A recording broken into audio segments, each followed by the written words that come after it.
Universidad Javeriana, automatización del proceso de resolución arancelaria anticipada DIAN. Procesos de negocios. Integrantes: Odaymar Carrillo, Andrés Zambrano, Mauricio Pacheco y Jorge Camargo. Integración con BPMS Bonitasoft. El proceso que se ha seleccionado para hacer el taller académico, proyecto final de la materia de procesos de negocio, es el proceso de resolución arancelaria. Este proceso inicia con una actividad que es la de erradicar solicitud. En esta actividad, nosotros recolectamos la información básica necesaria para iniciar un proceso de resolución arancelaria. En esta actividad contamos con un formulario, que es el de erradicar solicitud. En este formulario recolectamos la información del solicitante, la mínima, que es el tipo de identificación, el número de identificación, un número erradicado que se genera automáticamente para la solicitud, un estado que lo genera automáticamente el sistema y la fecha de erradicación actual. También recolectamos la información para un tipo de solicitud, indica qué tipo de solicitud va a realizar el solicitante, el tipo de producto, una cantidad total de lo que desea declarar con arancel y el costo total de la cantidad ingresada. También da la opción de ingresar unas observaciones y por último da la opción de adjuntar un documento a la solicitud. Una vez nosotros recolectamos esta información, tenemos un conector de salida, el cual nos crea una carpeta para la solicitud. Esta carpeta cuenta con una estructura definida y una vez se cree la carpeta, realizamos el cargue del documento. Se sube el documento a esa carpeta en el gestor documental al fresco. Por último, nosotros consultamos directamente Salesforce, que es nuestro CRM, todo el objeto persona. La consulta tiene como parámetros de entrada el tipo de documento de identidad y el número de documento de identidad del solicitante. Con estas dos llaves primarias obtenemos toda la información de la persona, que es cargada directamente al proceso. Enseguida se realiza el consumo de una regla de negocio. Esta regla de negocio, dependiendo de la información ingresada en la radicación de la solicitud, se procede a verificar qué camino debe tomar la solicitud, si debe ser una resolución anticipada o debe ser una resolución de valoración. Para el caso de una resolución anticipada, el proceso inicia con el rol de verificador en la tarea de validar solicitud. En esta tarea el verificador procede a revisar toda la información que ha ingresado el solicitante, que cumpla con los criterios, y le da el primer aval si la solicitud cumple con los requisitos mínimos, que son tener un formato adjunto o el documento adjunto que se realiza en la radicación, haber completado la información, haber ingresado una cantidad y un costo para que pueda seguir con su proceso de resolución anticipada.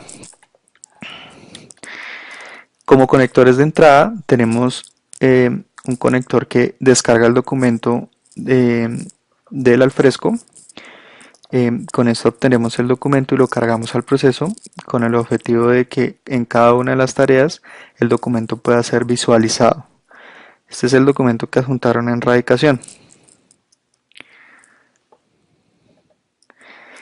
En dado caso que la solicitud no cumpla con los requisitos, se le envía por medio de correo electrónico una notificación al solicitante, en el cual se le indica que su solicitud ha sido rechazada para la primera instancia, que es la de requisitos. En dado caso que sí las cumpla, ingresa a la actividad de analizar la solicitud. En este caso, el analista procede a realizar una primera revisión de toda la solicitud emitir su concepto en los campos de observaciones y procede a enviarla a una segunda verificación, que es la verificación del requerimiento formal. Esta tarea es un poco más rigurosa al momento de hacer la verificación, ya que se procede a ingresar directamente al documento que fue cargado. Se revisa que la documentación cumpla con los requerimientos de ley. Se verifica también de que sea consistente con lo ingresado en el formato y en la diligencia del formulario de erradicación. También se procede a realizar una validación si cumple con los requerimientos formales o no los cumple. En dado caso que no los cumpla, igual que en la primera tarea de verificación, en dado caso que no los cumpla, se rechaza y se le envía una notificación al solicitante indicando que su solicitud fue rechazada porque no cumplía los requerimientos formales. En dado caso que sí los cumpla, se pasa a una segunda instancia de análisis y ya es la proyección de una resolución arancelaria que se tiene en cuenta toda la información que se le ha ingresado a lo largo de todo el proceso entre la erradicación, verificación, primer análisis y segunda verificación. Para este caso, esta tarea se encuentra filtrada por el usuario de analista proyector. Esta tarea solo la puede ejecutar un usuario que tenga el perfil de analista proyector. En este caso hacemos un filtro de usuario donde indicamos que el usuario que podría ejecutar esta tarea tiene que ser un analista proyector. El código que utilizamos para filtrar el usuario es el siguiente, donde obtenemos toda la lista de los usuarios definidos para lane. Hacemos un filtro donde buscamos que el usuario que tenga el perfil de analista proyector lo obtenemos y retornamos su ID. Ese es el ID que se le asigna a la tarea y la cual queda asignada directamente y no se podría hacer con ningún otro perfil. En esta primera proyección, el analista procede a realizar, teniendo en cuenta toda la información ingresada, numerar la resolución, ingresar su concepto en el campo de observaciones y finalmente realiza todo el contenido de lo que iría en la resolución para ya generar un formato definido que se le entregaría al solicitante. Una vez el analista termina, procede a enviarle la tarea a un supervisor. Este supervisor es una persona que se encuentra plenamente en las capacidades jurídicas de verificar que la resolución que se ha proyectado cumpla con los requisitos y las regulaciones de ley aduanera o arancelaria. En este caso, el supervisor procede a realizar toda la información adjunta, todos los comentarios y conceptos emitidos por cada uno de los perfiles anteriores y revisa que la proyección que haya realizado en la lista en la tarea anterior cumpla con sus requisitos. En dado caso que no cumpla con los requisitos, el supervisor emite su concepto con unas observaciones y procede a devolverle la tarea al analista proyector para que él realice los ajustes que sean necesarios, que se le indiquen y vuelva y se proyecte.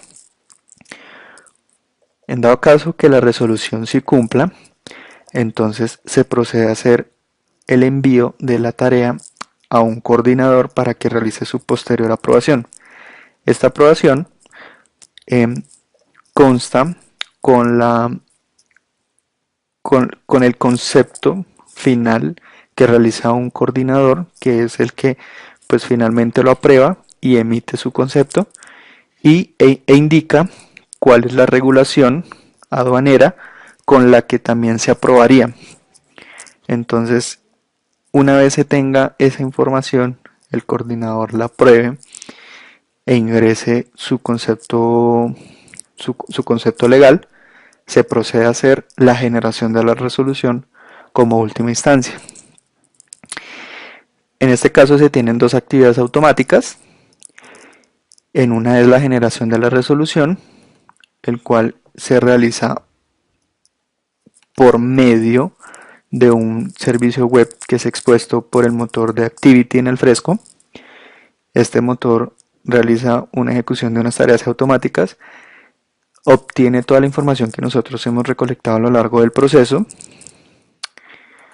Una vez se tenga esa información, él procede a generar por medio de unos scripts la, la plantilla final de la resolución. Acá vemos el host al que, se le está apuntando, que es el de Activity. Y una vez él genera la resolución con la plantilla que se tiene precargada, más la información que nosotros hemos recolectado y enviado al proceso, él genera un PDF, el cual es cargado automáticamente en la carpeta propia de la solicitud. En segunda instancia, él realiza el cálculo del recaudo dependiendo a la cantidad ingresada, al costo ingresado y al tipo de solicitud y demás características. Esto lo hace por medio de una regla de negocio. Él va y consume una regla de negocio eh, que le indica cuál es el camino que toma internamente y cuál es el resultado que emite finalmente con el cálculo. Él realiza un cálculo dependiendo de las condiciones que nosotros le enviemos. Acá se ve el consumo, el apuntamiento hacia el servicio web. Una vez nosotros generemos la resolución y todo sea exitoso, se le realiza el envío de la notificación al solicitante indicando que su solicitud ha sido aprobada. Para el segundo camino, que es el de una resolución de valoración, es un proceso un poco menos cargado que el anterior, pero tiene como objetivo realizar proyecciones de valoraciones sin generar una obligación con el consumidor, con el solicitante.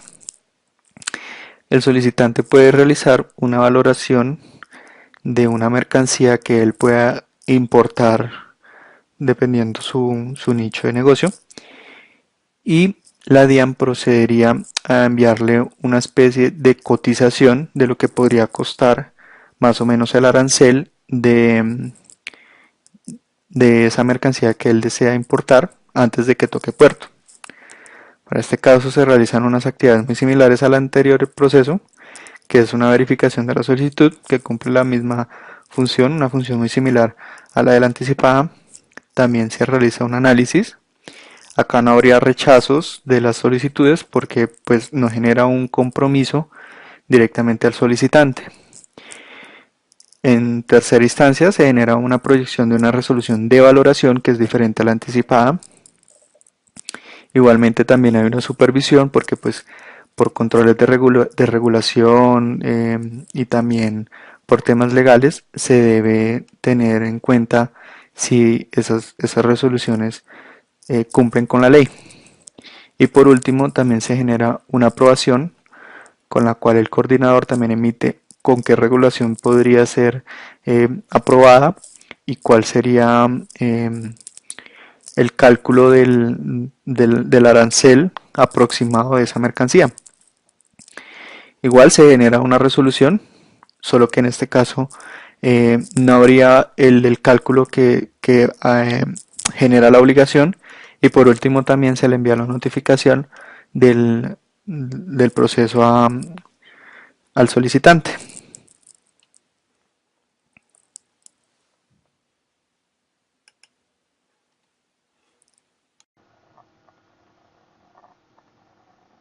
Para nuestro proceso, en la primera actividad denominada radicar solicitud, se agregó un conector de salida que consulta los objetos en Salesforce a partir del tipo de identificación y número de identificación del solicitante.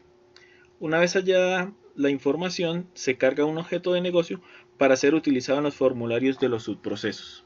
Miremos a continuación cómo está configurado. Se digita el nombre de usuario con el cual se creó la cuenta en Salesforce, una contraseña y un token de seguridad. Ese token de seguridad está amarrado a la contraseña que se genera. Por lo tanto, cada vez que se cambia la contraseña en Salesforce, automáticamente llega por correo una recordación con el nuevo token. Aquí a nivel de la herramienta se creó la consulta, que es básicamente un SQL normalito, y donde se toman los valores a partir de la variable de negocio solicitud, que tiene relación con el solicitante, donde se toma el número de identificación y el tipo de identificación. Para nuestro caso de ejemplo vamos a poner comentariada y usamos un valor por omisión. Aceptar. Siguiente. Con la respuesta que se obtiene en el Salesforce,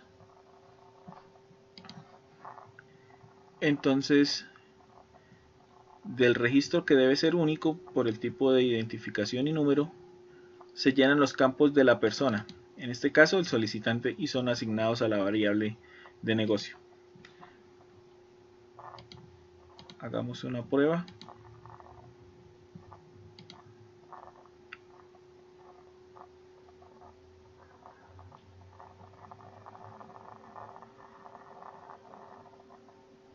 De acuerdo, aquí entonces obtenemos la información.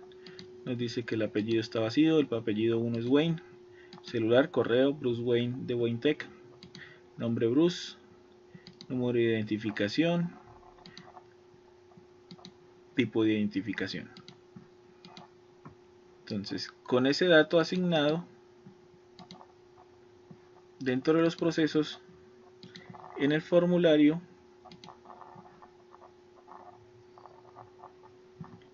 mapeamos los datos del solicitante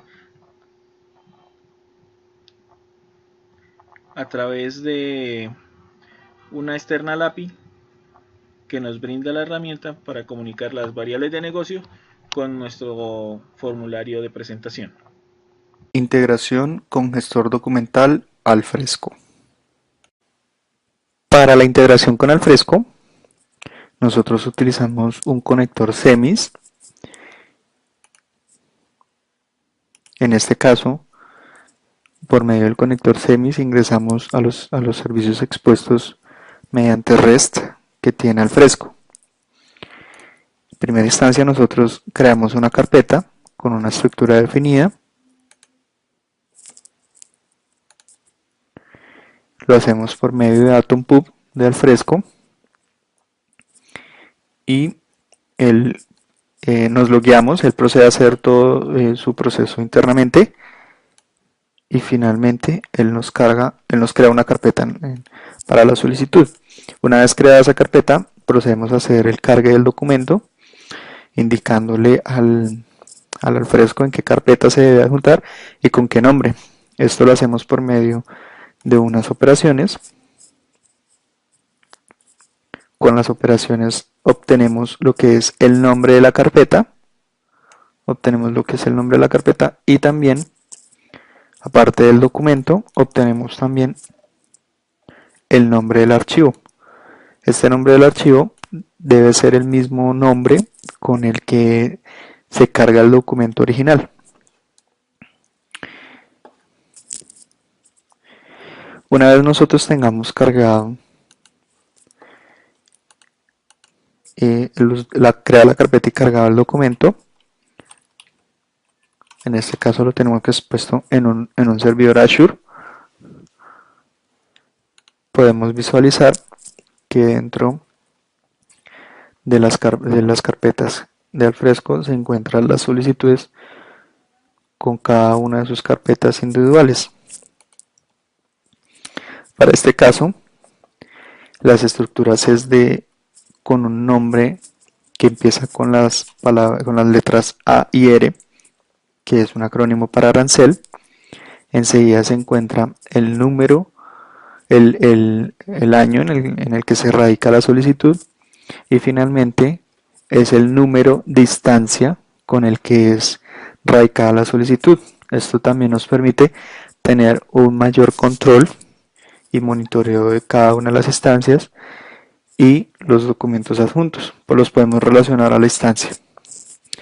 Cuando nosotros revisamos internamente, acá podemos encontrar que este es el documento que cargaría el solicitante Y finalmente, esta sería la resolución generada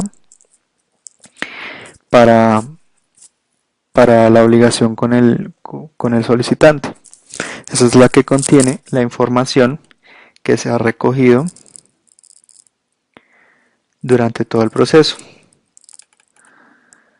Dentro de ella pues podemos observar que se carga pues un número de resolución que es la que numera el analista proyector, la fecha en la que se genera la resolución, un texto que es definido como plantilla, eh, se genera el texto que es el que ingresa el analista proyector y finalmente acá aparecen los datos de la persona que aprueba. En este caso lo hacemos con el usuario de coordinador Pérez. Es un usuario de prueba para simular un usuario que se loguea y aprueba las resoluciones. Una vez nosotros pues tengamos esta información ya queda almacenada en el Azure para el servidor del Fresco eh, y queda exclusivamente para esa solicitud.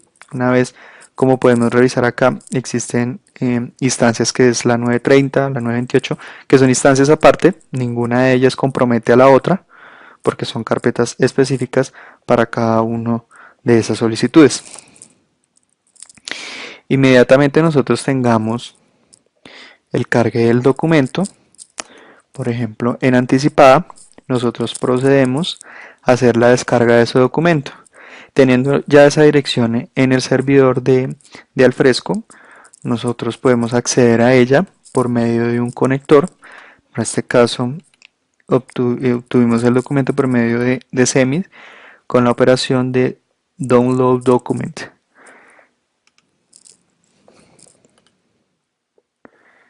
Lo hacemos igualmente por medio de un enlace AtomPub y le indicamos que nos descargue el documento remoto con una ruta específica.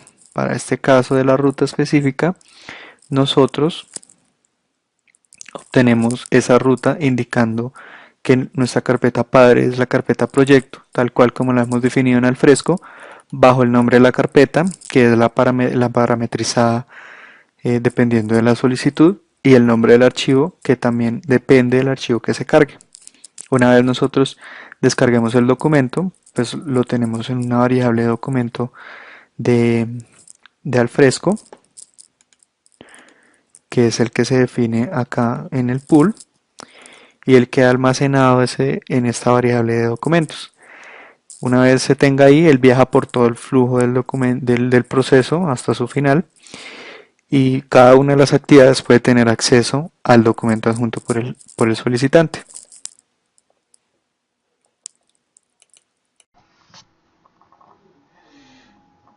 Entonces, continuando con la parte técnica de lo que es la herramienta Pentaho, lo que les voy a mostrar es como los pasos para cómo se arrancó a usar la herramienta. ¿Listo?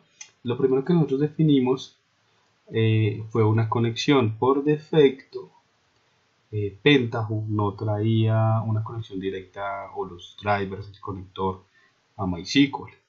Entonces, lo primero que hicimos fue importar manualmente el archivo del conector de MySQL en una carpeta de Pentaho. Bueno, ponemos el servidor, lo volvemos a iniciar y ya nos aparece esta opción de MySQL. ¿Listo? Con esto lo que hicimos fue crear dos conexiones. Esto, como les comentaba, de la base de datos donde estaban los datos del negocio, como los datos de resolución, como los datos de la persona que estaba haciendo la solicitud, y la otra que es la herramienta, la base de datos del Bonito Journal, donde está la información de las actividades, quién hizo qué y en qué momento, ¿listo? Que es como toda la persistencia del flujo. Listo. Entonces creamos estas dos conexiones, BonitaDB y Dian BusinessDB. Bonita, pues datos de Bonita, y Dian BusinessDB, los datos del proceso. ¿Listo? Lo siguiente es definir los cubos o los data sources, las fuentes de datos. ¿Listo? Definimos una fuente de datos para cada KPI.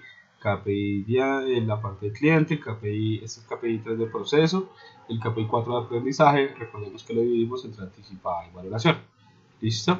Entonces, Cuando tú vas a crear una fuente de datos, entonces escogemos, por ejemplo, que vamos a hacer por una tabla o un query.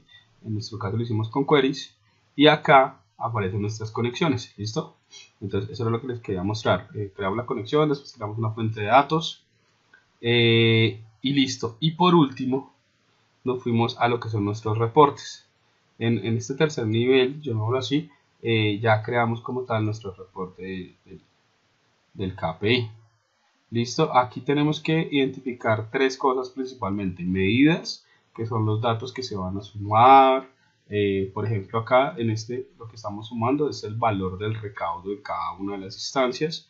¿Qué queremos ver como, digamos, como métrica o como columna? Acá a nivel está el recaudo y aquí está el tiempo, si se dan cuenta, que es el mismo, acá la fecha de erradicación.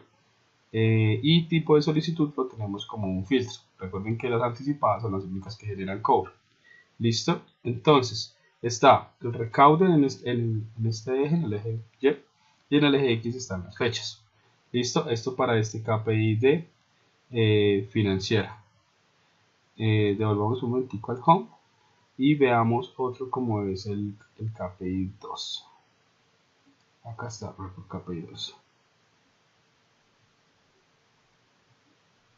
¿Listo? Entonces en este caso, lo mismo que les comentaba, tenemos las filas, fecha, las columnas y las medidas. En este caso tenemos dos medidas, que son el número de solicitudes y el porcentaje de esas solicitudes con referencia al total del día. ¿Listo? Así es como funciona. Eso es todo. En última instancia creamos un dashboard, que es este dashboard que ya lo tenemos aquí abierto, y lo que hacemos es que le definimos un theme, una cuadrícula, un layout para colocar nuestros KPIs, nuestros reportes. Ya después de que los tenemos identificados todos nuestros reportes, acá en la carpeta de Steels, lo que nosotros vamos haciendo es definimos la cuadrícula y vamos agregando cada uno de los KPIs, y así es como nos queda nuestro tablero Balance Score final. ¿Listo? Muchas gracias. Eso es todo. Ahora vamos a ver cómo se realizó la integración con las reglas de negocio para el proceso que se automatizó. Para el caso particular se utilizó el motor de reglas Drools, específicamente el analizador de tablas de decisión. Estas tablas de decisión pues son desarrolladas en Excel, se hacen en Excel. Bueno, inicialmente para la ejecución de las reglas se diseñó y se desarrolló un servicio web tipo SOAP, que lo que va a permitir es, mediante su invocación, tanto crear las reglas como ejecutarlas. Para poder ejecutar una regla pues inicialmente hay que crearla. En este caso pues el servicio posee un puerto para poder realizar esta acción. En esta operación nosotros le podemos enviar el nombre de la regla de negocio, que debe ser único, una descripción y el nombre del archivo Excel en el que está definida la regla de negocio. Este atributo file hace referencia a qué atributo del objeto de solicitud, que hace parte pues de los objetos de negocio, se va a asignar, digamos, el resultado de la regla de negocio. Una condición para este archivo Excel es que debe estar en el servidor en una carpeta en la que pues van a recibir todos los Excel de las reglas de negocio, y esa carpeta pues está predefinida en el servicio que se implementó. Luego, para poder ejecutar, cuando se ejecuta esta acción, pues lo que se hace es persistir en base de datos la regla de negocio con esta información, que después va a ser utilizada para su ejecución.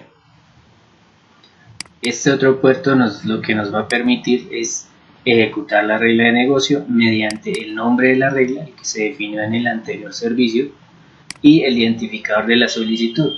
este identificador de la solicitud hace referencia al identificador único en base de datos del objeto de solicitud del modelo de negocio, ¿sí? ¿Para qué se hizo así? Para que el servicio directamente acceda a la base de datos y pues este servicio o el sobre de este servicio sea mucho más ligero y pues se conecte directamente a la base de datos que contiene la información que se necesita analizar. Con respecto a la parte de la persistencia, pues se tiene una base de datos, en este caso con una tabla que es rule definition y en la que se almacenan pues los datos o la metadata que se envía en el servicio de ejecución, de creación de la regla. Aquí está cada uno de los atributos y aquí en particular en la ruta podemos observar que al nombre del archivo se le concatena la ruta en la que se encuentran por defecto los archivos Excel. Entonces aquí podemos observar una regla de negocio. En este caso esta regla se utiliza para poder calcular el arancel o el recaudo que realiza la DIAN por concepto de cada solicitud de resolución. Entonces, ¿qué se hace? Se validan estas condiciones. Aquí cada una de estas es la regla de negocio y el valor que debe tomar cada parámetro y cada condición para que se retorne el resultado. En este caso el resultado es un factor que lo que nos va a permitir en esta acción es realizar el cálculo del arancel en este caso. Pues cabe resaltar que para el funcionamiento de la regla de negocio, desde el proceso se va a realizar mediante una tarea de servicio que lo que va a hacer es invocar el servicio enviándole los parámetros requeridos, en este caso el nombre de la regla particular y el identificador de la solicitud.